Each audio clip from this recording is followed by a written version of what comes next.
জেরুজালেমের পবিত্র আল আকসা মসজিদ বন্ধ রাখার সিদ্ধান্ত নিয়েছে ইসরায়েল। ফলে মসজিদটিতে আসন্ন পবিত্র ঈদুল ফিতরের নামাজ অনুষ্ঠিত হচ্ছে না।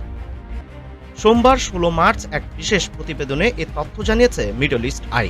মিডল ইস্ট আই জানায়, ইসরায়েলি কর্তৃপক্ষ ইতিমধ্যে এই সিদ্ধান্তের কথা আল আকসা রক্ষণাবেক্ষণের দায়িত্বে থাকা ইসলামিক ওয়াকফকে জানিয়ে দিয়েছে।